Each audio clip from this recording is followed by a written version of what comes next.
his dad used to spend a lot of money on him. His dad had some money, whatever. So I guess I was I don't know, the poor kid. He used to come to me and say, my son doesn't really like running old tires. These tires got like 6-7 laps on them. Oh, he doesn't like running old tires. Here, you can have them. Oh, okay. I would take them, say thanks. I'll practice on them. I put them on in a race, and then I beat his son with it.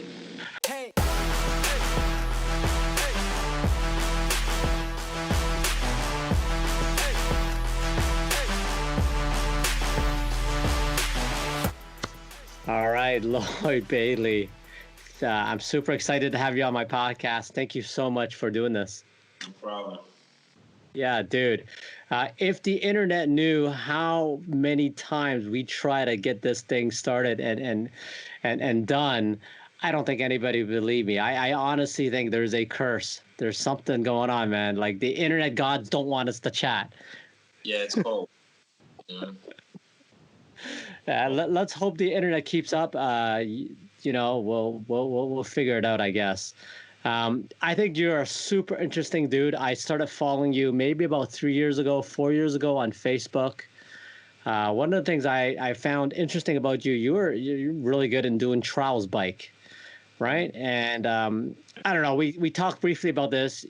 There's no money in it, and yet you're good. How much time did you invest in that sport? Started riding after my first bad street accident, which was like 97. So I think I got out of the hospital late 97. I found out about the sport and I started riding. And then I used to ride. I found out where the competitions were, and I drove all the way up to Allegheny State Park in New York, where this is when I lived in Long Island. So it was like an 8-hour drive. I drove all the way up there just to see the competition, and I didn't even compete. I just watched everything. And I took what I saw home, and then I started practicing on 2 skid pallets. And 2 years later, I'm in the World Cup in Europe riding. So it's pretty crazy. I did that. That's all I did. I worked, and then I came home and rode a bicycle. That was it.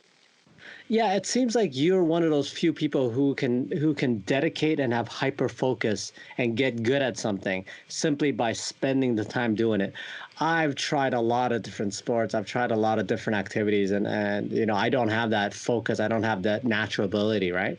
Maybe it's a lack of balance, whatever it is. But I mean, from what we talked about the first time, even though we didn't release it as a podcast, the way you got into riding, let alone racing, is pretty nuts as well.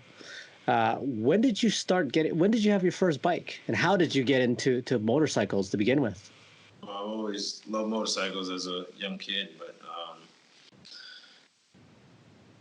living with mom and my parents got separated. We moved from Queens to Miami, and then ever since then, I've been in love with motorcycles ever since I moved to Miami.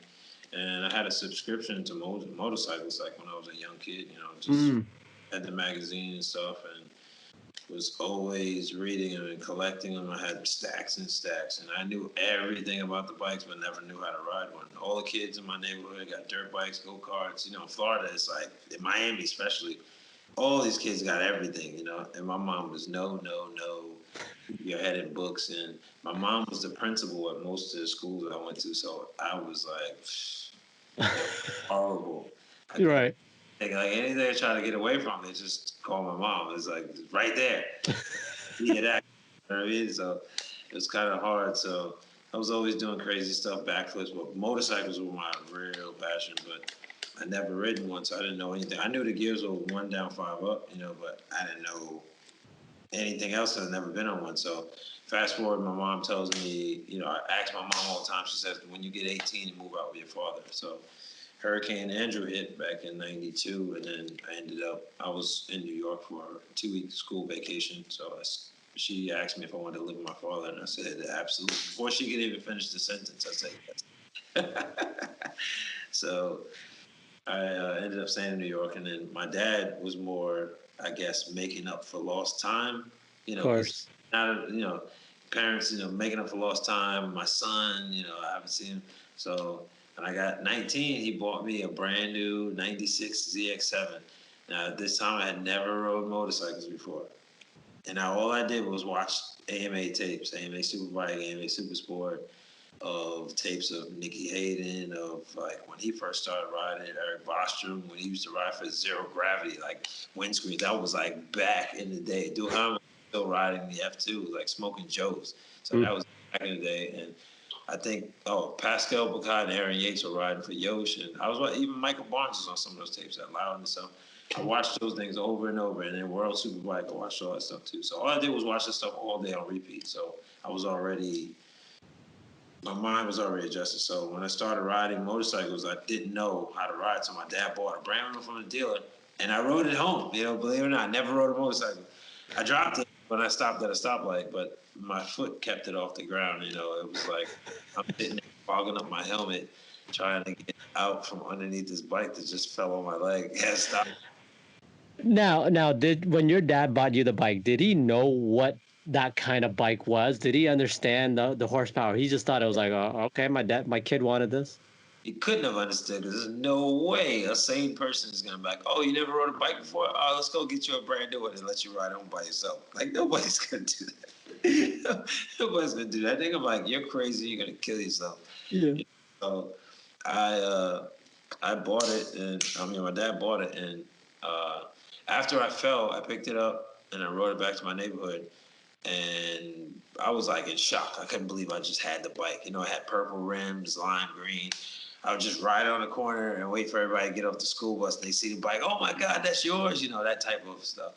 So I rode it in the neighborhood for about 11 hours. I didn't sleep. I didn't eat. At that time, I was a personal trainer, so I didn't have to work. So I rode all day. And I rode to work too, because the time I had to go to work was early in the morning, and I didn't come home until late at night, so there wasn't that much traffic. It was a straight run. So all I did was practice starting and stopping, like going to a stoplight, stop sign, and then fast forward 2 weeks later, I'm dragging the foot pegs around exit ramps. That is crazy. That is Yeah. nuts. I ended up crashing that bike. I pretty much crashed every street bike I had then, but it's nothing. I'm not proud to say it, but it's just the street is pretty dangerous, and if you use it as a racetrack, it gets even more dangerous. So when you crashed the bike, was it a write-off the first time, or did you have it up and running? What happened? Nah, I've been to Forks because I was dragging my, they used to have some place in Long Island called the Cloverleafs, where it's like exit. It's like going underneath an overpass. One leaps to the other, so it's just like on both sides. So we used to do that, and I ended up coming up out of the exit of a turn and got a tank slap. Like got the front wheel, like it's just like a front end tuck, but it was a light one. But me being inexperienced, didn't know how to combat that. Like when it happened. So normally a squid, which a new guy, when they have a problem like that, they grab the brakes and it stands you right up. And then you hit what you're trying to get away from, which was the middle divider that separate the east side and the west side, or north side or south side, whatever side it was. But I flipped on the other side on oncoming track, but there was no cars. So it was early in the morning. It was like 2 o'clock in the morning. Yeah. So cars, but I bent the forks when it hit the divider or whatever, or bent the triple tree or whatever. But they basically sold the bike out. And then my dad buys me another, finance another S-Rad, brand new 1996 competition of that 40 pounds lighter and faster than a tank slap machine. Crazy, man. Gold and black, or gold and dark brown, whatever color it was. Everybody, people who were back then, they would know what bike I'm talking about. It's an S-Ray. So that bike comes with no steering stabilizer, and it was a wheelie machine. So I learned how to wheelie on that bike. And today, in front of Checkers, right? It's funny. Checkers, Deer Park Avenue. Some people who know me know how this happened. So my friend Steve Palumbo used to do. He's on one of the friends on Facebook, but I used to hang out with him all the time, and he used to do wheelies. So he said, "Oh man, just grab the clutch and just wheelie, just pop the clutch." So I was learning, and I was wheeling just first gear, nothing really changing gears or nothing yet. And I did it in first gear, trying to show off, and went up, and kept going, and scraped the tail light, and the bike wheelied by itself without me right to stoplight and dropped. And I basically, almost like you cut a circle around a light and pulled it off, and the bulbs are just showing. So I continued to ride the rest of the night, but it was like I was blinding people, because they were riding with this flashlight, shining at them, had no tail light. But ever since then, I just started wheeling and I started switching gears and stuff. Wow. And Now, what year was that when that happened? that was '97. That was the next year I had the bike. The reason why I ask is because, I think DMX Rough Rider, the video really ruined me, right? I see it. I'm like, oh, wow, all these guys can do these like wheelies and stoppings. I go, let me try. So, I can do like, I'm this much off the ground. I think I'm the man, right? Yeah. And so I show my buddy, I show my buddy and I go, hey, look what I can do. So I grab the front brake. I get like, I swear it's like this far off the ground. Okay. And I'm like, yeah, all my other friends are like, oh, that's pretty cool. And so my buddy goes, well, let me try. So he Yep. pulls out of the parking lot and he rides up to us and he grabs a handful of brakes, bro. And you see the bike go up like this. Now he doesn't go over, but he goes up like this, and then he just comes down sideways. Sideways, yeah, I've seen And that. it's in front of like girls, and it was the most embarrassing thing ever. And I'm Yeah. like, you know what? I'm too cheap ass to do that from now on because I can't afford to fix it. And I'm too much of a squid, too much of a poser to ruin my bike. So I go, nah, I'm good. I'm good with stunting. Yeah, whiskey throttle, man. Yeah. Yeah, so after all of that stuff, I ended up getting into a bad accident. I collapsed 2 lungs, broke 6 ribs, crushed my spleen. I had like minor scoliosis because my back. I hit one of like the turning arrows and stuff, those metal signs. I hit one of those because I was sliding backwards. So I was going into a turn with somebody and we were turning and we were parallel each other. And he started going wider, so he was going to actually physically hit me. So I grabbed the brakes and it stood the bike up, and I ended up in the grass. Of course, the turn ended, and it was in the grass, and the bike slid, and I was sliding backwards. And I had my hand on the handlebars, so I didn't want to let it go because I didn't want to start flipping. And my back hit one of those signs. Might have been like 40 miles an hour that I hit it at, but it broke my ribs, and then the ribs collapsed the lungs. So going to the emergency room, they cut me. I was still conscious the whole time. They airlifted me to Stony Brook, and they cut your rib cage, they cut your skin wide open, right? And all I hear is fluid hitting the ground. Like it's fluid, my body fluid hitting the ground. It smelled so bad. It's coming out of my body, and they use this tool where they clamp it and it spreads your ribs a little bit so they can get Right. their face up. Put this tube in there. Yeah, man, I'm grabbing doctors' balls and everything. Like I have so much pain. Like there's no anesthesia because of the respiratory issue, they can't give you anesthesia. So I'm grabbing the ball. They're like, nurse, come get him. I had this guy's balls. Like, like you're gonna cause me pain. I'm gonna cause you pain. Man, I was wringing out a towel with my hand. I was trying to. So yeah, it's crazy, but this is what actually happened. It was a lot of pain, man. Okay. Shock. It was bad. So I was in there 3 months. Long story short. And, Wow. So you didn't learn your lesson. No. yeah, because my grandparents were in there like, oh, I guess you're gonna leave those bikes alone now. I said, nope, I'm gonna ride as soon as I get out of here. They're like, so my grandfather throws his hands up and tells my father, talk to your son. He's crazy. Gonna kill himself. And fast forward, like 15 years later, they're like, oh, so when's your next race? Like, oh yeah, I thought I was crazy to kill myself. That's Right. after racing AMAs, Superstock, and all that stuff. Yeah. So okay. You totaled that bike. I'm assuming. Oh yeah, that thing was junk. Okay. The bike wasn't that bad, but it was just like I made it to like it was no use to like that thing was not worth it. So that went away. So then you get rid of the bike. You pick up trials. I'm assuming. I came out the hospital 30 pounds later, and Yeah. that was the struggle. I was like a coat hanger. It's like from all that weight I lost from having me on fluids and stuff, and just not being bedridden for like I don't know, about a month and a half, and then learning how to walk again because everything had atrophied, like muscles and stuff. So I had to learn how to walk again, and I started riding a bicycle, and then some guy was hopping on his back wheel, and I said, "Oh, what's that? What's that?" And he said, "Oh, it's called bicycle trials." So he says, "Oh, there's a guy named Hans Ray that does bicycle trials." This is back in the days when he rode for GT. So I buy some Hans Ray VHS tapes and start watching. I'm like, "What the hell is this guy doing?" I watched that tape over and over and over. So that's when I got into trials and I drove upstate and all that stuff. And I got really good at that because that was taking place of me not being able to ride motorcycles. I had to get myself together, and I got a sales job. I used to work for Circuit City, believe it or not, as a salesman. So that's where I started my first sales job. Besides personal training, which is a sales job too, kind of. But that I was selling electronics. I started off with customer service, but then I started sneaking from behind the counter and selling stuff because people were like, "Oh, I just want this. Can I buy this?" And I started doing that. And then the sales guy started complaining about me, but the manager loved it. So he's like, "Oh, I'm taking this guy from behind the counter and making him a salesman." So as soon as they did that, I started. Fast forward like a couple years later, I was making that store's budget. I was like, Wow.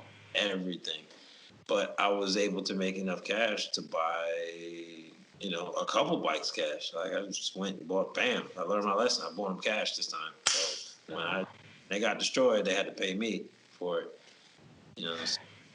Yeah, that's interesting because I've done sales in the past as well, not retail, but the company that I'm working for, I actually started in quality assurance and QA, and it wasn't my passion, but I've done it in the past, so I understand what it takes to be a QA person or a QA manager. So I was working there, and one day the CEO comes over to me and he goes, "You're talking way too much for a QA guy. Like you just talk way too much for a tech nerd, right?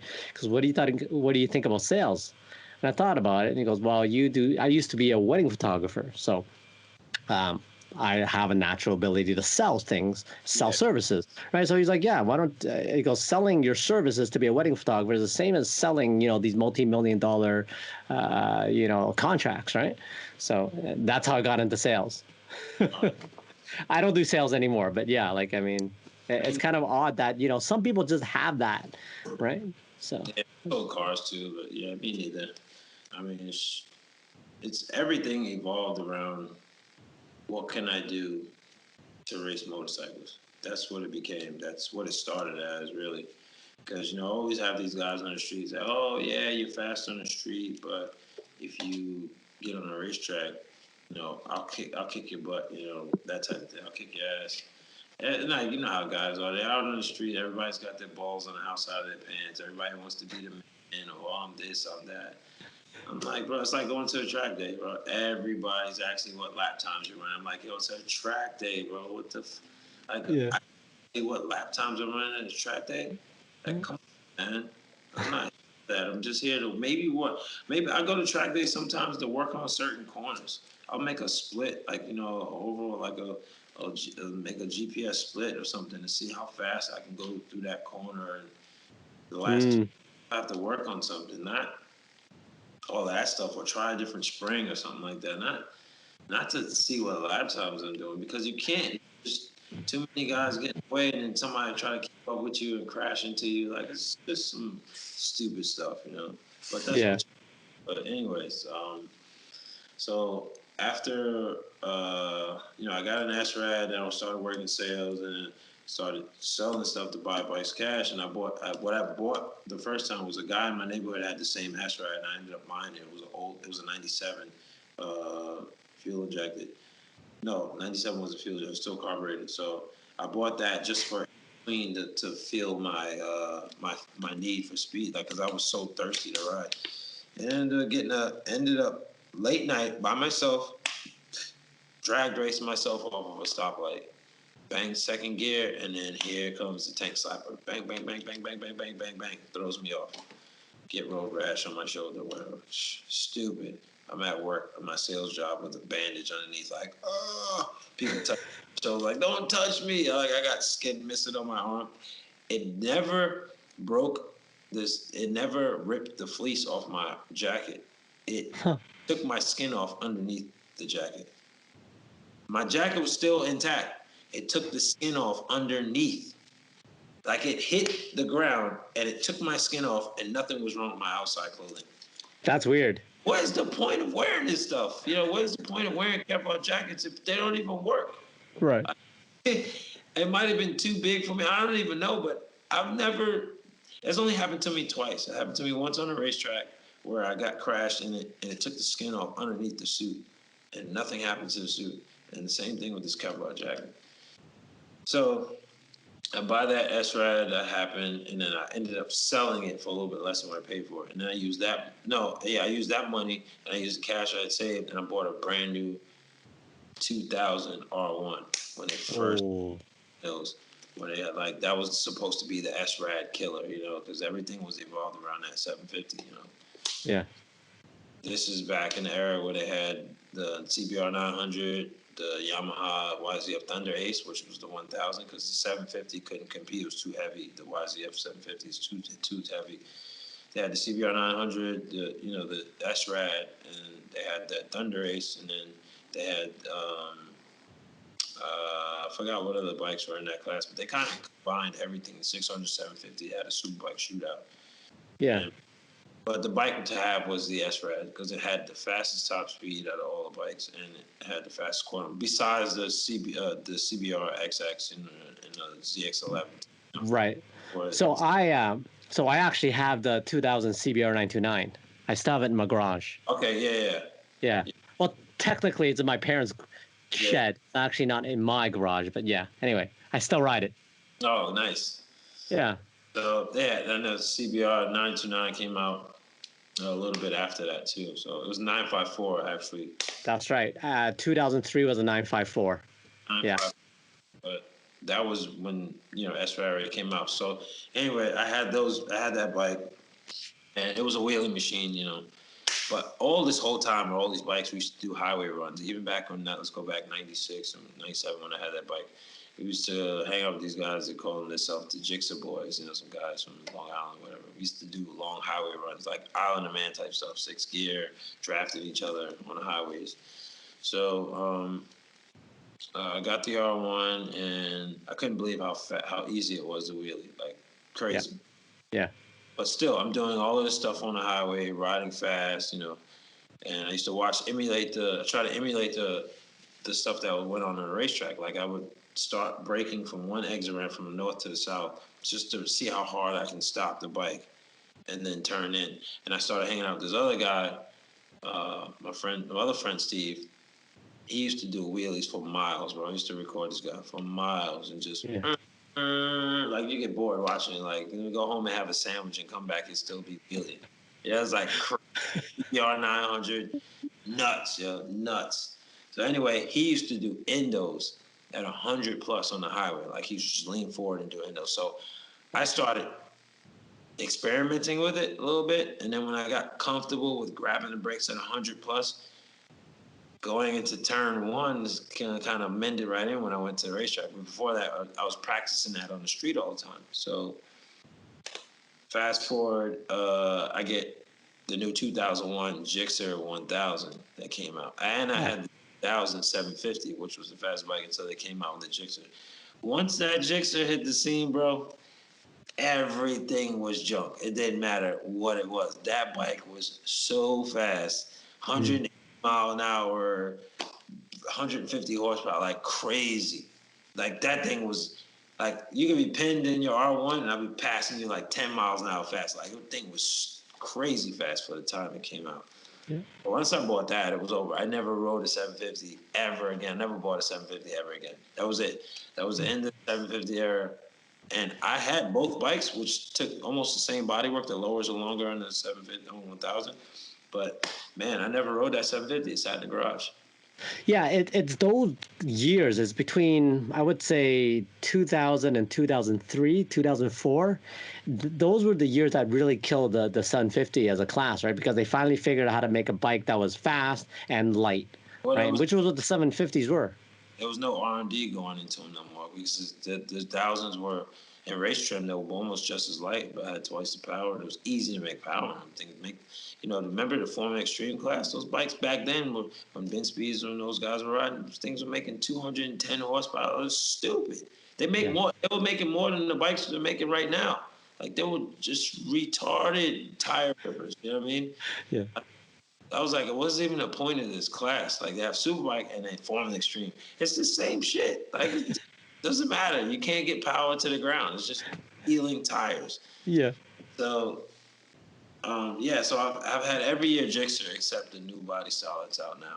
Like from Okay. 2000, the 2003 model, the 2004 to '05 model, the '06, no, 2005 and '03, '04 was the same, '05, '06 was the same, '07, '08, and '09. I've had all of those. '09 up to 15, I think was the same. 15 or 16 was the same. And then they changed it to the new body, current body styles out now. That's the only Gixxer I have not on.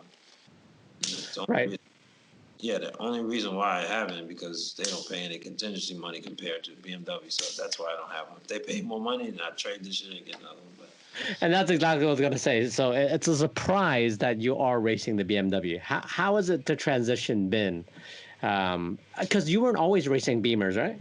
no, I think like 2 3 years ago you were doing something else. the person that really sold me on the bike was Jeff May. You know, he told me, "Yo, man, I'm telling you this thing." We both had Coward. He was like, "Yo, man, I'm telling you, I bought this thing.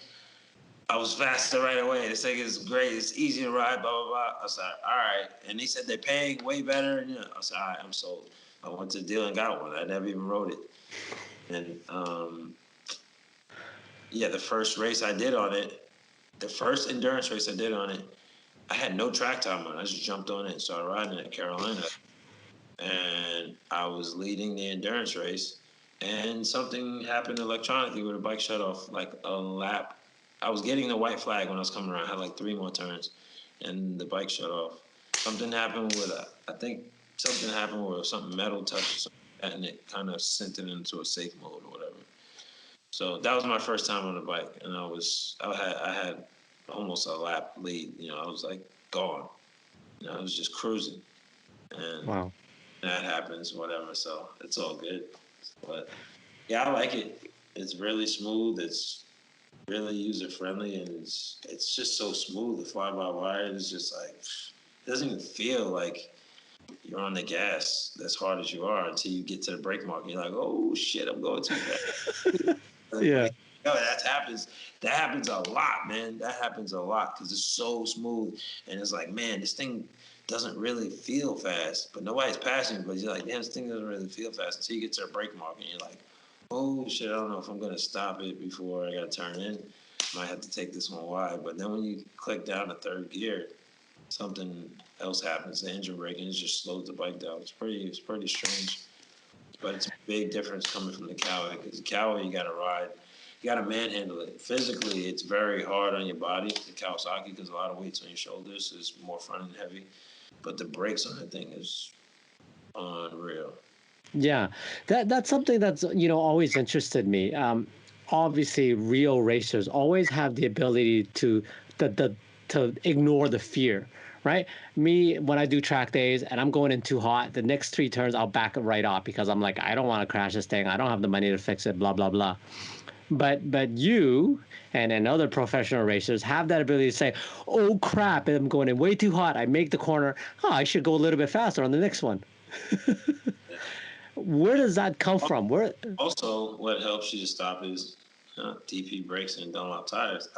They help. Ah, there you go. And I didn't have either. So, but where does that is that a learned ability or is that something innate that you were kind of born with? What do you think?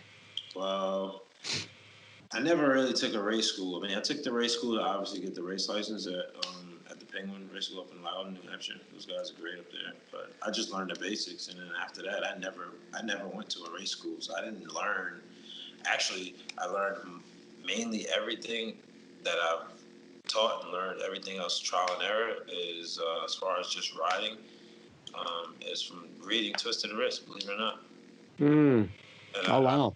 a lot of stuff. Believe it or not, they had Twisted Wrist 1 and 2, and I used those basic general knowledge. I mean, before I even got on a racetrack, I'd already been street racing for 10 years, but like some extreme, not no regular drag. I mean, like to the extreme as far as you can go without you had to cross over.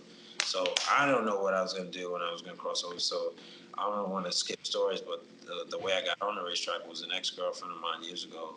she gave me a little bit of money to pay for the penguin school, and then she bought me a couple Dunlop tires, which were Dunlop back then were 211, so no 209s. My fault. Dunlop 209. So first time I ever riding race tires. But I did a track day with Sport Bike Track Time the week before. It was my first time ever on the track. I had street body work and I had a race suit. I had a friend that worked for Fox, which makes shifts. Shift races. There's a couple up there in the corner line. They can't see them. They're buried.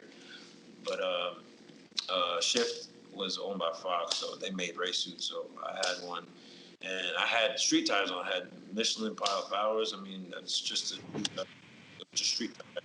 But it started raining in Pocono, the North Course, and I almost was about to crash, and the ground was wet. So I said, "Hey, I'm gonna either crash trying to make it, or whatever. I'm going in the dirt." So I turned, and my knee touched the ground. So I'm walking around all day pointing at my knee, like, look at that, real squid stuff. You know what I'm saying? Like, look at that. Yeah. It was my left leg. It was my left leg. So I held my left leg out, like, look at my knee.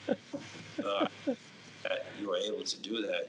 I mean, it wasn't fully wet. It was starting to rain. So, but I couldn't that it was possible. Yeah. Oh, I had a Mission Pilot Sports on my 929 when I binned it really good on the track. So I guess I can't blame the tire. That was 100% me.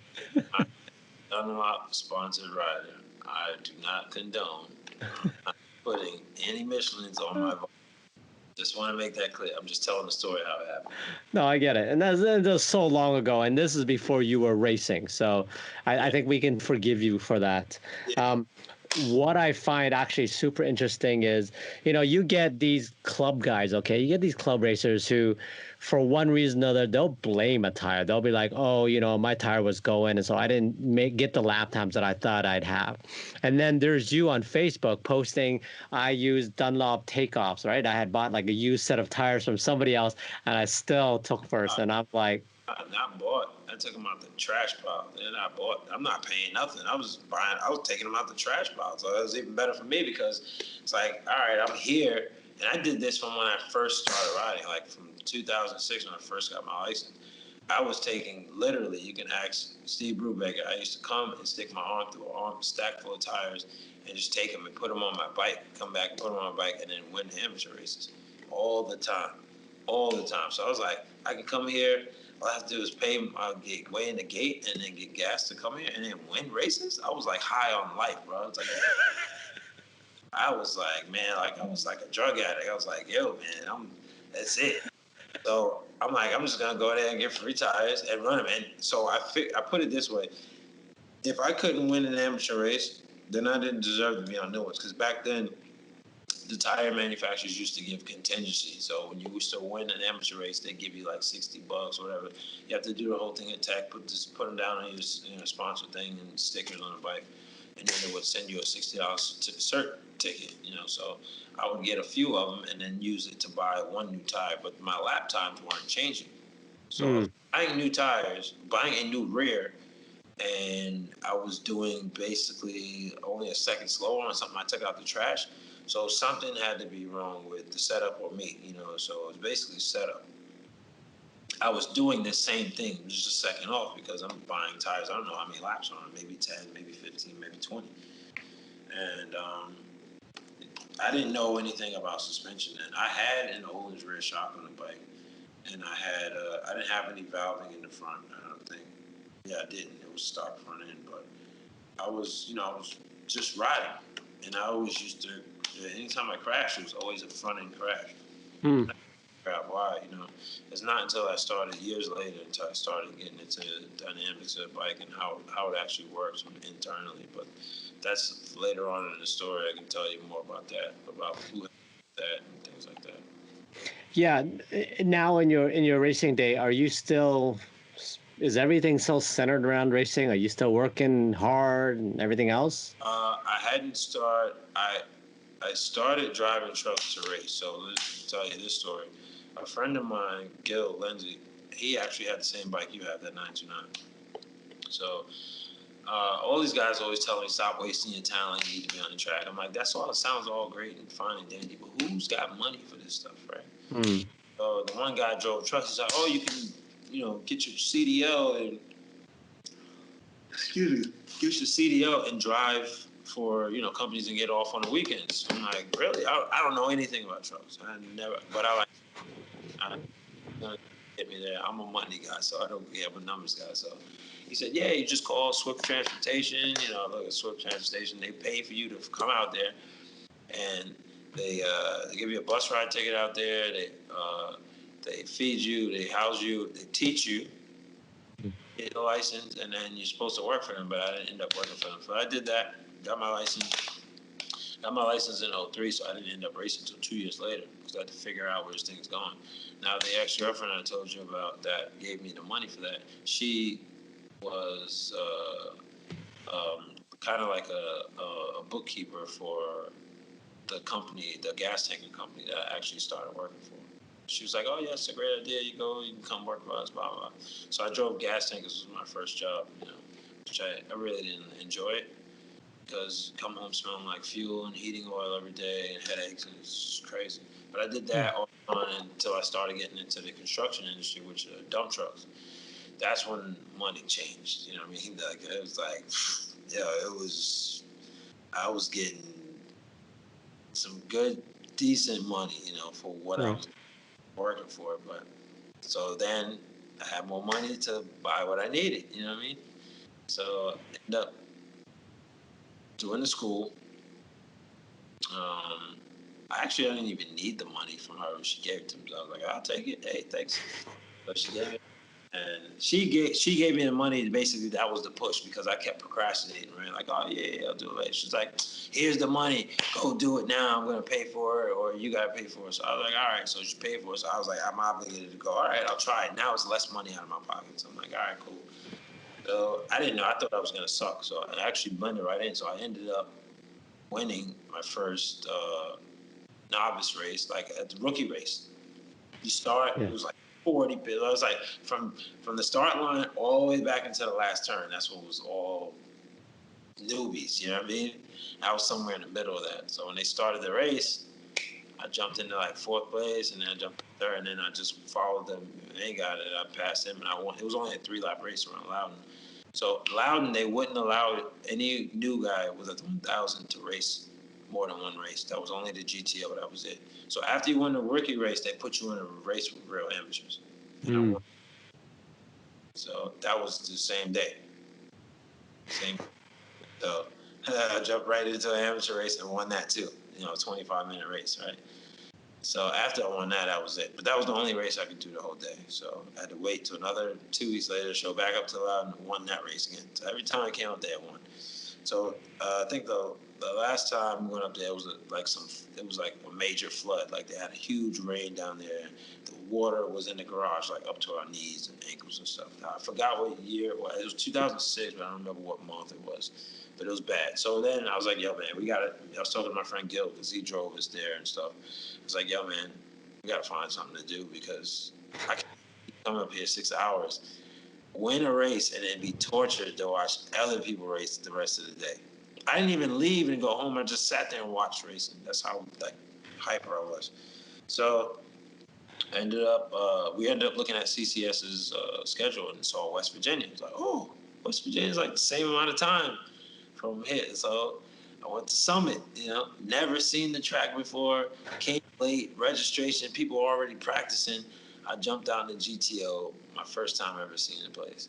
Ended up taking 7th place.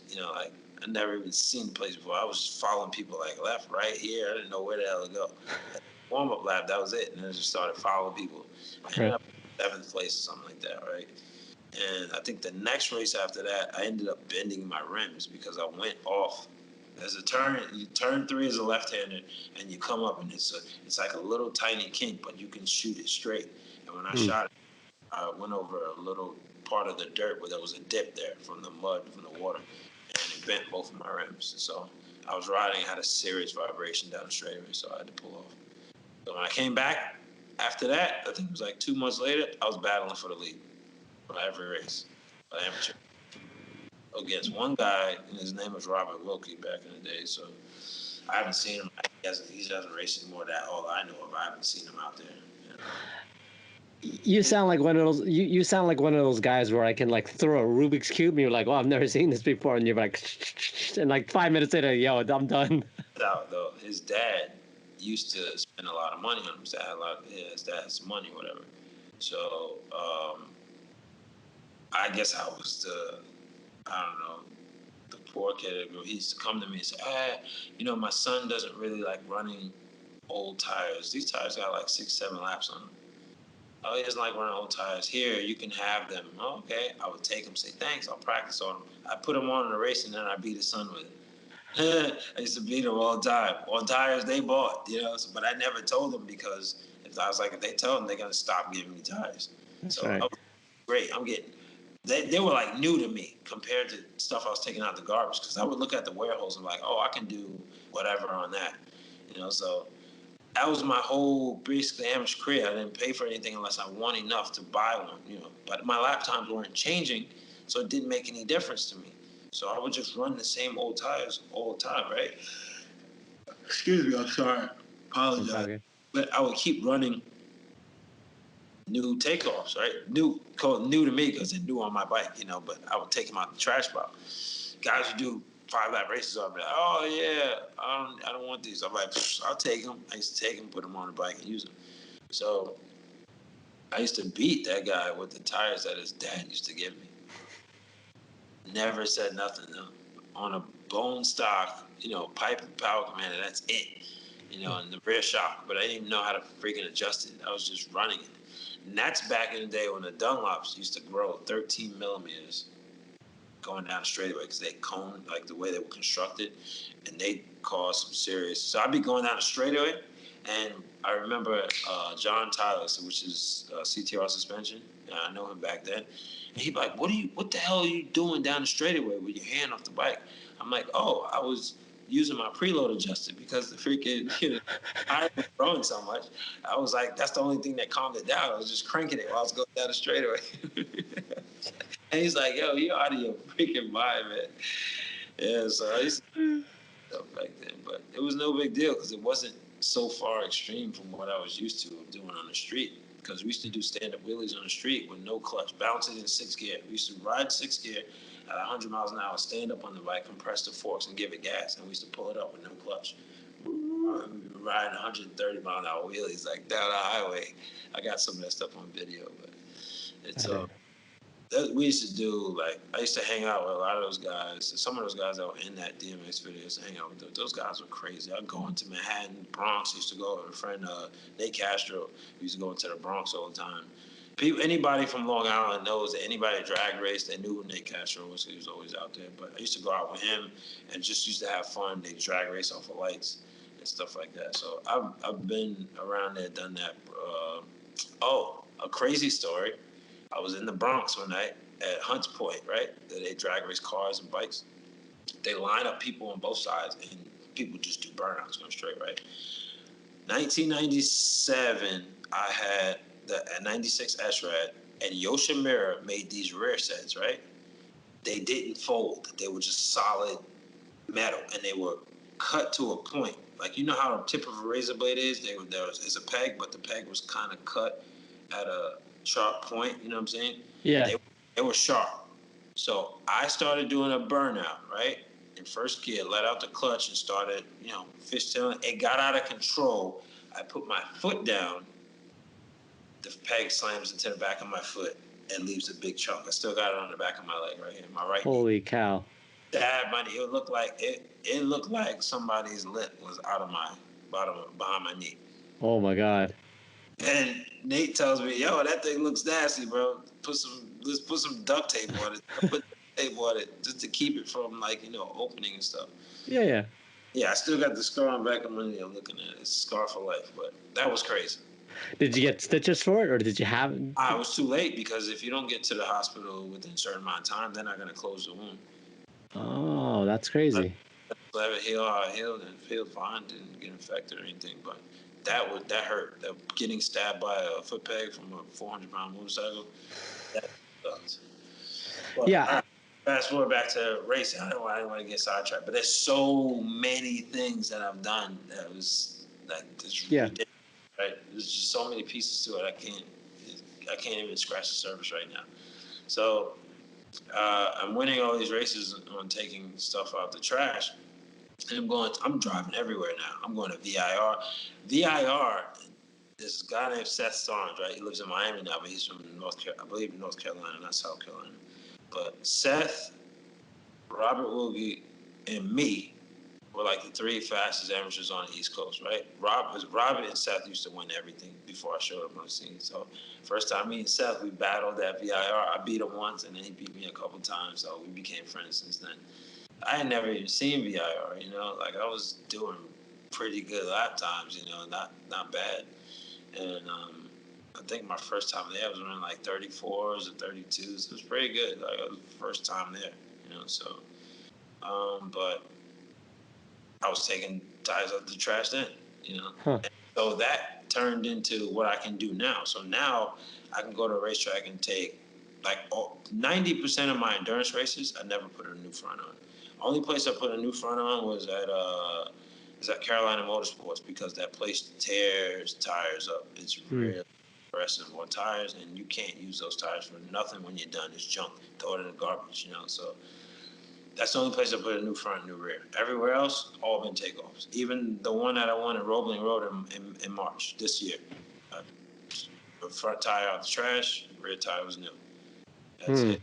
So I've always done it, but it just taught me how to ride, and I used to set my suspension up around old tires. I just learned how to do things, not by myself. You know, I had someone explain to me what each thing does, and then I've ran data on my bike, I've run a whole bunch of stuff, and changed a whole bunch of things, and got a couple of shocks where they weren't right. I'm not going to speak about that really in detail, but they weren't right at all. Like, no way you can mess this up having washers in there for shims that look like they're from Home Depot. There's no way that stuff can be mixed up on accident. Right. Wanted to have some fun and just have a joke with somebody. But anyway, that taught me things that I can't pay to learn. You know what I mean? Shock is doing, changing why it wasn't working, and explaining what it was doing, and taking it apart and knowing why it was doing it. But those feelings, now I can ride a bike and then know what it basically needs. But when you start getting faster, it starts getting harder to get tenths, and because you have to do everything exactly the same to even know if that change made a difference to get that extra tenth, you know, because it's very hard. No tire is made the same, even though they come with the same press.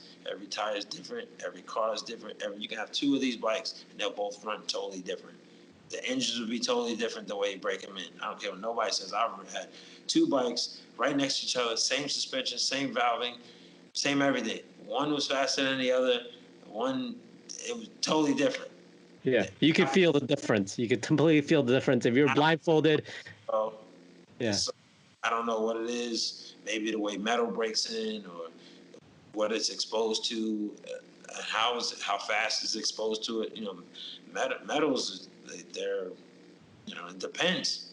It's like, you know, metal can change color depending on how fast the heat put to it or how slow it is. You know, it changes texture. It changes a lot of stuff. But anyway, no two bikes are the same. No two tires are the same. And no person is ever the same because we're not robots. So one day you come to the track, you might have something else on your brain. Might not be all the way focused, or you might just not feel it, or you might not have enough rest, or nutrition's not right, or whatever. Somebody gave you the finger on the way to the track and you're upset about that. Who knows, right? But you're never the same. You can try to be the same, but you're never the same, you know, because some people, you know, ride better. Like I was never a good qualifier, ever. Never a good qualifier. But when Sunday came, I was able to put something together. I've jumped on tracks with no practice, no nothing. Like at Roebling, it was 54 degrees. I didn't ride the whole weekend. You know, jumped on the bike in the race and then won the race. So I didn't even practice. Practice. The warm-up lap, and that was it. It rained one day, and I was like, it ain't worth it. Nothing I can learn. And then it was cold the next day, and I didn't even ride. So I jumped on it, cold turkey. Gone. after about 10 laps, I was like, all right, now we're in it. I know what's going on now. That is insane. That is something that I definitely do not have a talent for, right? First of all, I can't feel my bike for crap, right? I remember doing track days and guys be like, "Oh yeah, what's wrong with your brakes or what's wrong with your shock? And I'd be like, I have no idea. I just can't ride. So I never got it. Yeah. I'm going to credit the fact that it was all these VHS tape. You absorbed it from watching those old videotapes of old races. Just absorbed it through osmosis. Tell you over and over. I mean, as soon as I get home from work, I watch it all night.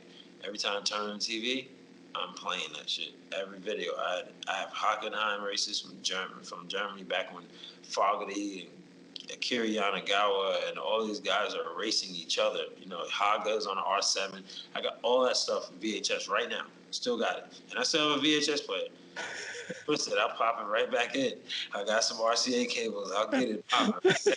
I was watching it again. And you know, some of these guys I've met before, you know what I mean? And Michael Barnes is, you know, cool. We cool, man. It's like I watch this stuff. I like it. You know, I like the older tapes, you know. The older tapes are good. Some good stuff, man. And I used to learn a lot, you know, watching Scott Russell race and all that stuff. Daytona 200. I was still, as a matter of fact, I was on YouTube the other day watching Daytona 200 race from, man, it was Scott was on a blue Yamaha, and then I watched even an earlier one than that. Mm. I couldn't believe they were riding. I was like, "Where are the tire warmers at?" So I forgot they didn't have tire warmers. I was like, "Oh, that's crazy." Yeah. So, turkey. But I've done that too. I have won races. I won a race, extra race. I think it was at VIR. No, I took like second. I went to go. You know how sometimes the tire warmers have the adjusters, Moto D tire warmers about that, and you press the high and low. It was in the middle. It wasn't on. Oh. Oh my god! Cold front tire and a hot rear or warm rear. I'm like, what in the hell? So I had to do like 3 laps before I turned it on, and I mean, before I got out there, got some heat in it, but it worked pretty good, and I ended up in second place. Not bad. Yeah. No, let me ask you this. And because you're a student of the older riders, And why has the riding style changed? You remember in the 90s, 80s, 90s, you know, guys were they were off the seat, but their head was still kind of on the tank, right?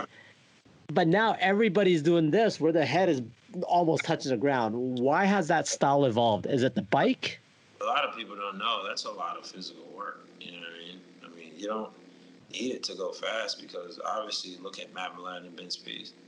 They both Matt Milan had the upright riding style more. Mm. Like Ben Spies had the new school, elbows down. They both went just as fast. They both were breaking each other's lap records.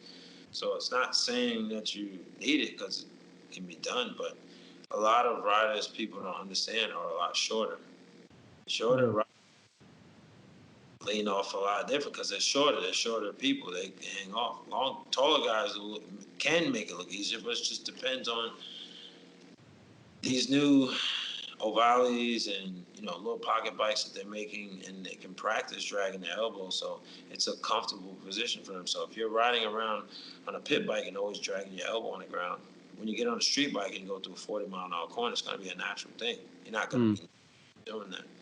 It looks cool, but it doesn't mean you're going fast. I'm not saying that it looks great. I don't touch my elbow. I mean, I've come close, but never have really felt the need to it because when you switch over to get to the other side, it's just more physical work.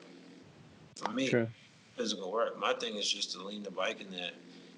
I mean, you learn from the twisted wrist, the faster you counter steer into the turn, the less lean angle you gotta have. So, but I did. That's what I do, and I don't have to use all that lean angle. I can lean the bike more. I mean, I've had that. I've had that. This bike has a lean angle sensor, and I've had it down pretty low, like 59 degrees. But I didn't feel like I was that low, but the bike was that low. All right, whatever. Maybe it was wrong, maybe it wasn't, but I don't. It doesn't matter. As long as I get through there and get to where I need to, I'm gonna be doing less work as possible. Because if I gotta do 100 laps at Summit Point to do a 200-mile race, I'm not gonna be trying to be dragging my elbow every corner. Like you think about it. If it's let's see, turn one, if it's like let's say 5 lefts or 5 rights and 3 lefts, or 5 and 4, You multiply that times 100 times. That's how many repetitions you're doing for Mm. a 200-mile race. And when that sun's beating down into 98 degrees and 80% humidity, and you're out there, yeah, gas worth of fuel. You're like, all right, I'm gonna go 20 laps before I gotta come in. Yo, it works on your brain. Some people are like, yo, you know what? I'm not cut out for this. I want to go back in. It's too hot. Some people lose focus. It could be anything. Me, I'm loving it. I don't wake up till like 14 in. It's just like, or the first stop, and then I'll start ramping it up. But that's just even back then in 07, going back after 06, I started going to Road Atlanta. I went to a Wear race, and they had an endurance. So I was like, why would I pay for a track day when they want almost $300 when I can spend two something and getting this 4-hour endurance race and practice 3.5 hours before they stop me? Why am I gonna do a track day for? So I jumped in the endurance race and I wrote down somebody's name like they were gonna ride with me, but nobody rode with me. And I did 3.5 hours by myself before they said, "Yo, you can't ride no more. You gotta sit your ass down somewhere." I was like, "Damn!" But I took a pair of tires out the garbage from Rubik here, had to put them on, and I rode them for the whole 3.5 hours. That front of that tire was like, there was nothing. It was nothing. And Steve Rubik was like, "Yo, can I keep that tire?" I just want to tell one of the guys. I said, "Yeah, whatever." I think it was fat, bro. He said, "How long did you ride this thing?" I said, "The whole endurance race, the time before they stopped me, and then it was out the trash box. I don't know how many laps on it. So I just took it and beat it up." Yeah, it sounds like you're a very much of a, I don't know the term, but I'll use another term. But you're very much a self-made man. You learned how to ride yourself. You figured things out. You knew how to ride around issues, and you just didn't take no for an answer, Well, I did right? get some advice because I used to ask people, not racers, but people that are suspension guys and things like that, but not actually how to go through a corner. But some people say, well, maybe you need to take this line, or some racers say, take this line or take that line. I mean, I take what I listen to everything, but I disregard whatever I think doesn't, because really logically, how are you going to take advice from someone that's not living with the advice they're giving you? You know what I mean? Mm, How are mm, you give me advice when you can't do it yourself? right. So what I did want to ask then was actually about sponsorship. Uh, Okay. Um, is there a sponsor that genuinely near and dear to your heart that said, you know what, he or she or this sponsor really helped me in my time of growth or my time of need? Dunlop helped me the whole time. I mean, not the whole time, but I've always been, you know, I've always known those guys. Like, I didn't start getting real help until I would say I would get little help here and there. They've always been good with me. Like everybody that's came and gone with Dunlop has always been good. There was a time when I couldn't run Dunlops when the whole recession thing happened, where they were getting them made in the UK and the prices were like outrageous. I did Hmm. belly for a year or so, but just because I couldn't afford it, that's just the truth. I couldn't afford it. I think the tires were up to like $500 a set, like $100 more than what they are. I just couldn't afford it, and that's when they started planning on making them in the U.S. That's when they started developing them in the U.S. And then once that happened, then I jumped back on board. Yeah. But Dunlop has helped me a lot. And right now in my career, they are they are my biggest sponsor, and they help me out a lot. Corey, Okay. guys, they're like the best. How much conditioning plays into endurance versus just the will? Because we talked about this, if you remember, we talked about this when we had first recorded the first time. The first one of the first questions I asked you is like, how do you drive for work, and then drive another 18 hours to get to a track? And you're like, willpower. In this podcast, we didn't talk about, but because it would take too long, So I'm just gonna give people that are watching. All right, I drove trucks, so normally in New York, it's like 12. The average is 12-hour day. 12 to 14 hours you're driving because we got paid by the load, so we were just hammering them out and stuff like that. but I would drive 14 hours, come home, pack my pickup truck, and then let's say, all right, let's give you an example. I start at 2 in the morning. I don't get home till 5 in the afternoon, right? Right. Driving to work and driving. Pack my truck, won't be done until 8:30, 9 o'clock. I leave at 10 o'clock and drive to VIR, which is another 9.5 hours away from my house. Takes me 10 hours to get there. Drive straight by myself, nobody in the car with me, tired. Drive straight there, get there in time for practice to start. It's like, because you're leaving at 10, you got two. Yeah, so I would get there like 7 o'clock. Yeah, 7 o'clock, 7:15. Get to tech the bike, skip practice, jump in the GTO race, which is a 25-minute race, and then win that. I was on my Jixon 1000, and I win that race. So one of them, I won by like 15, 20 seconds. It was gone. And then race, do all my other races on Saturday, and then don't go to sleep until 8:30 that night in that hotel. Plus, I spent the money on a hotel because I didn't have a tent or anything like that. So that weekend, I spent the money on the hotels over the garages and stuff like that. But those are things I used to do all the time. I used to drive only because that's the only way I could generate money. I couldn't take off on Fridays, and I was going by myself. I was just tired. You either do it or you don't, And be working all those hours during the week, when I know things had to be changed on the bike, I was just too tired to do it. So I would do it at the last minute. It was more of a challenge. I'd come home and change. I would have to change sprockets or either bodywork, whatever it is, right? Fork oil, springs, whatever it was, I had to change because obviously I didn't have my bike set up perfectly.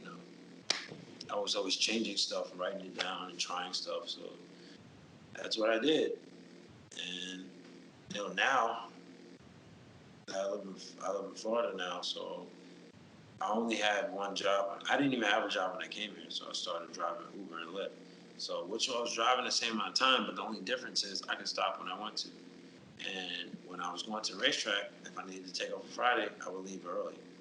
But now that another job dropped in my lap where allows me to make more money, I'm driving trucks for someone else, and then I'm doing Uber still at nighttime. So I just came from work. When you called me, I was late for the podcast. Called me, I was doing work, and after I get off, I'm going to start working again. And I got to go to work in the morning. But I'm making, I'm doing okay, but it's just a lot of work. Yeah, I really do appreciate and in awe of guys who can just grind it out, because I know I'm not that guy. I can only do so much. Deflect off of what you talked about, conditioning. It just depends on who you are, man. I've won races that I didn't exercise at all. I've won endurance where I didn't train at all. When I say no training, I mean 0 days in the gym. Nothing. Come home, eat, throw my feet up, watch TV, do nothing. No Right. push, no water pre-trip or nothing. Just get out there and go, win the race. But the recovery time was different. I'd be sore from Sunday to Sunday. Now that I've changed my whole diet, lifestyle, all that stuff, so I'm only plant-based. I've been that way since September 2017. Like I've all plant-based, no animal products or nothing, all vegetables, right? Vegetables and fruit. Now it's like if I train and then I race, I won't be sore for maybe, I don't know, like 4 or 5 hours after the race, and then I won't be sore at all. I can do those same races, win them, and don't be sore at all. Drive home, have way more energy. Like the stuff I was doing years ago when I was eating meat and all that stuff, I was still winning the races, but it's a difference. I didn't have the energy that I have now. It's just, I'm not even gonna get into that. That's everybody's preference. I'm doing what I do. Yeah. I know it's a difference. Yeah. Oh, nothing. I'm just telling you what I do. So. All right. No, I get it. So and that's fine. I still like my meat. I'll still eat it. But Yeah. let me ask you a random question then. Give me a favorite, plant-based meal or recipe that I can follow and can try. Do you have a favorite salad? What do you got? See, the thing is, when people start talking plant-based, they just think salad. I mean, everything that you eat, meat, chicken, fish. They make a vegan option that tastes just like it. So that's a lot of people don't know. So they think just salad. I'm like, no, those chicken burgers you eat, those burgers, they make plant-based burgers. They make chicken burgers. They make stuff that tastes like crab meat, all that stuff. That's processed stuff. I mainly eat a 90% whole food plant-based diet. So it's a lot more vitamin, minerals, a lot more. I mean, a lot more just nutrition packed in it. So I'm able to go all day now without batting eyes. I mean, even now I work. I started work at 6:30 this morning. I worked. I got off. I got off about 1:30, 2 o'clock, and I jumped in the car and did Uber up until we did this podcast. And when I get off, I'm gonna be doing Uber again, and then go straight to work the next day. But I'll sleep tomorrow, and then after I do the same thing again, this time when I come home for like the same time podcast, I'll go to sleep, and then I'll wake up and do it all over again. But either way, I'm still generating the money. You know what I mean? Yeah. When the weekend comes, I know. Sir, I can sleep in on Friday and I wake up 2 o'clock in the morning. I work all day, 2 o'clock in the morning to like Friday night. So it's just I know how the system works out here. So Yeah, that's why the one time I called you to start a podcast, you're like, oh, I'm asleep, and I felt so bad. nah, man. I can't. I rarely sleep because I work so much, but I do get sleep. It's just that when money's coming in, it's hard to say no because it's not like you can turn it off and turn it on when you're dealing with customer base money coming in. When your money is coming in from people, you can't just say, "Oh, let me go rest and you'll be there when I come back." Like it's not like that. So you got to strike while the iron's hot, whatever hour that is, whatever day that is, and then your sleep has to be put second if you have goals to, whatever your goals are, Right. you have to work it around there. My goals are different than everyone else's, so I can't really speak on that. Now, has the coronavirus impacted you in any way? The racing obviously has been paused, right? It hasn't really, gone back to full racing quite just yet. I race again on the 18th. I'll be up in by Road America racing for the second endurance race of the year. So CCS Azra, if it happens, hopefully it does. But Yeah. no, since coronavirus, I actually got that second job. So I mean, maybe more money because before I was just doing Uber and racing, but now racing's taken away. I got to fill the void. So fill the void with another job, and it's actually doing great. So when I add three of them there, the racing money, and I'm gonna be cooking with gas. Boy, I mean, I'm gonna be on it, man. Yeah. So you think there's a will that back then? There's really a will now. I'm gonna go be like crazy. Can't wait. That, yeah, that's nuts. When we get all the bills come around, man, you gotta pay them off. You gotta get the deal. Yeah, if there's one blessing in disguise for me personally, is with coronavirus, I'm able to talk to interesting people like you because for the first time, guys are staying at home, they got nothing better to do, and they're like, a podcast remotely, sure, we'll give it a shot, right? So I've actually been super blessed in that regard.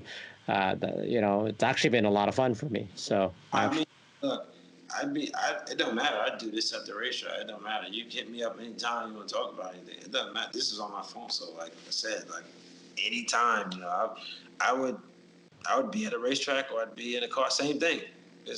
Nothing's really changed for me. It's actually got busier for me because whatever people don't want to pick up, they want to be lazy, be at home. I'll pick it up. I got to pick pennies up off the ground. You know what I mean? It's like I do it. But I didn't want to get too far off of. I know we're talking about everything, but racing. So I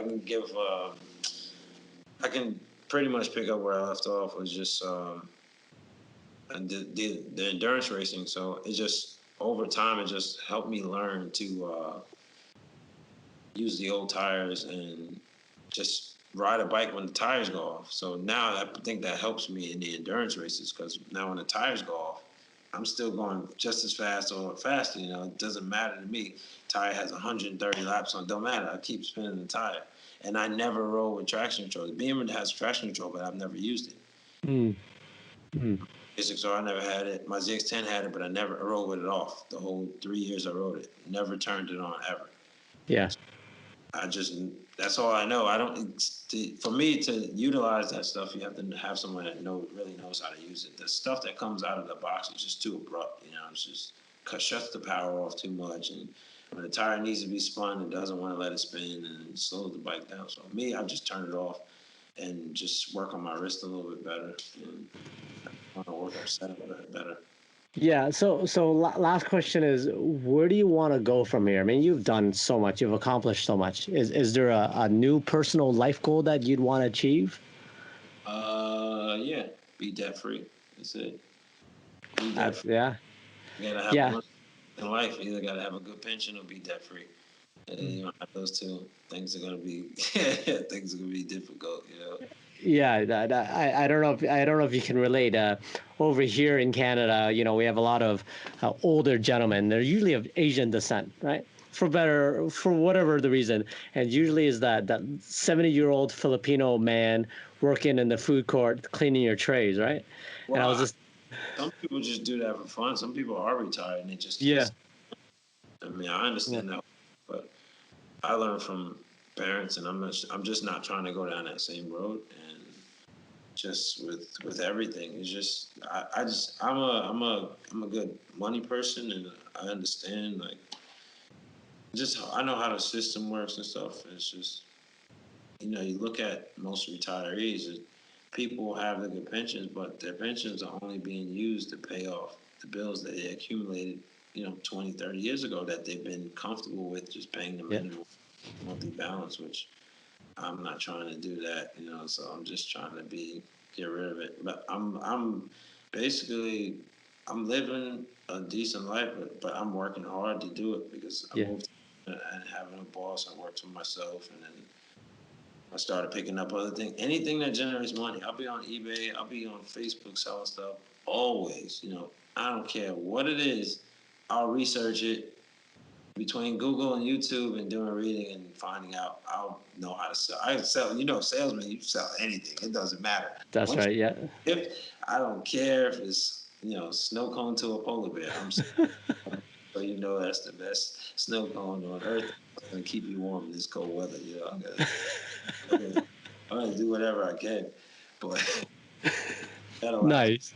to do what I want. But all of this stuff is evolving around how can I keep the same lifestyle and move over here and acquire more bills and still keep the same lifestyle. You got to figure it out. And putting in the work is no problem with me. I actually rather it that way. I don't think nothing comes easy. And it was at a time when I didn't have any sponsors, right? Yeah, And I was like, man, like, you know what? Screw this. I'm tired of it. That's when I made my own logo, and I just started keying in my own world. I spent a bunch of money on myself with the clothing just because I wanted it for me. It wasn't for sale. People started asking for it, so I started selling it. I wasn't made to sell; it was just made for me. So when I started doing that, doing my own thing, just putting in the work, then they started to come to me, and then sponsors and another big helper is DP Brakes. He helps out a lot. Those guys are great. Those brake pads are awesome. I've won all my endurance races in the last couple of years on those brake pads, and it's pretty good products out there. And Moto D, Scott, Moto D Taiwan, he helps out a lot also. So, I like Scott and I've known Scott for a while. He's another New York guy, so we always look out for each other. So. yeah. Even though now you're in Florida, you still think of Yeah, it yourself as a New Yorker. doesn't matter. Yeah, I moved here because I'm tired of the cold, bro, and high taxes and all that stuff. I'm just tired of all of that high price stuff, and it's draining. So I don't want to be that guy that's gonna be miserable and older and like, oh, I should have left 20 years ago. Nah, I'm not doing that. yeah, This feels like more of a retirement because I can dial it down if I need to, but I only have it turned up because I'm trying to be really carefree when I get older. You know what I mean? So yeah. I won't have to feel like I work until my foot's in the grave. Just want to have some time to do what I want, and I know I'm going to be in physically good shape, and then still be on the racetrack when I'm 60 years old. So Yeah, there you go. There's still a lot of guys that are super fast at that age. sure, Trey Yeah. Bailey. I used to look at him like what in the hell is this guy on? Like he was in this. I think he was like in his late 40s or almost 50. He was like breaking lap records. I was like, God damn! I was like, that's what I need to be like that right there, man. Yeah. Yeah, it's a pretty good thing. But for those that don't know, I raced CCS Azra. I've raced AMA Superstock, AMA Superbike. I'm the only person in CCS's history that's won the Azra ASRA Superstock Championship and Endurance at the same time. Wow, that's unbelievable. Pretty cool. Yeah. That was pretty cool. I enjoyed that. But it's a lot of driving, a lot of traveling. And if you had to ask me what my favorite racetrack is, I would say VIR. Okay. Yeah. But I mean, there's so many good ones. It's just, I just like racing. I mean, some of the asphalt I don't like, it's like, but it's racing, man. Everybody's got to deal with the same thing. I'm cool with that. Of course. I just have to put my head around it. Yeah.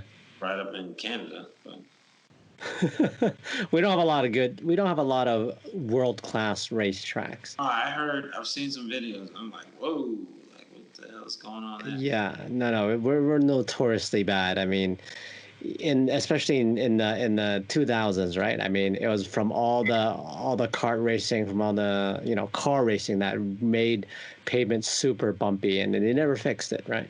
Or they put in like really slippery strips of tarmac to patch it up, and it was rough as hell. Those are the motorcycles. They just let them fucking do whatever they want. Yeah, exactly. Hey, Lloyd, you know what? I really look forward to seeing you retired in your old age, sitting there on the front porch in your rocker going, hey, get off my lawn. Yeah. I don't think you'll see that. No, and I kid because like, being debt free, like the part of what I brought up was, I was talking to the wife about it, and we're not going to be debt free anytime soon, man. We're not your typical Asian. I'm not good with my money. I know for a fact. I'm going to be that old man working in the mall, cleaning the trays because I gotta, because I have to, right? Because I got debt. Hey, I'm on my way, but it's tough. It's a lot of work, but I can do it. Yes. It starts with the stuff in between your ears. That's all it is. But Yeah. you can't come to grips with that, and you're not questioning things that are not. If something's not working and you're not questioning why is it not working, then I mean, I don't tell how people live their life. Yeah. I like it, I love it. It's not gonna work for me. It's just Yeah. the only thing that separates all of us is what's in between the ears, really. Yeah, I agree. So, anyways, it's been great. Let's catch up a little later on, probably mid-season or towards the end of the season.